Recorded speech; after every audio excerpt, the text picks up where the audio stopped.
ममाईच्या किचनमध्ये आज करूया दुधी भोपळा घालून ज्वारीची थालीपीठं. यासाठी 1 वाडगाभर दुधी भोपळा किसलेला, 1 वाटी किसलेली काकडी, 1 कांदा बारीक चिरलेला, कोथिंबीर, 1 वाडगा ज्वारीचं पीठ, 1 वाटी कळण्याचं पीठ, 1 वाटी हरभऱ्याचं पीठ आणि थोडंसं तांदळाचं पीठ आणि 1 लिंबू पिळायचं. चवीनुसार तिखट, हळद आणि भरपूर धणे जिऱ्याची पूड टाकायची. चवीनुसार मीठ आणि हिंग टाकायचा.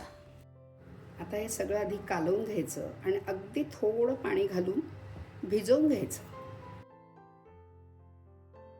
चमचा ओवा आणि भरपूर तीळ टाकून परत कालवायचं आणि 10-15 मिनटं झाकण ठेवायचं. 10 मिनटं झालेत.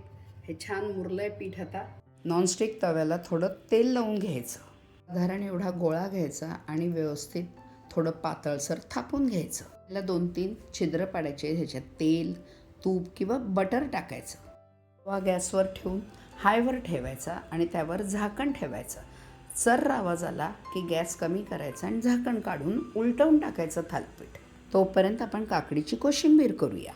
ती 2 काकड्या साल काढून किसून घेतल्या, भरपूर कोथिंबीर, 2 हिरव्या मिरच्या, मीठ, साखर, जाड दाण्याचं कूट आणि दही घालून छान कालवून घ्यायचं. सर्र आवाज आलेला आहे. गॅस कमी करून टाकायचा, झाकण काढायचं आणि उलटवायचं थालीपीठ. दोन्हीकडनं छान खरपूस भाजलं गेलेलं आहे थालीपीठ. अशा तऱ्हेने सगळी थालीपीठं करून घ्यायची. हे चविष्ट थालीपीठ कोशिंबीर, दही किंवा लोण्यासोबत खाण्यासाठी तयार.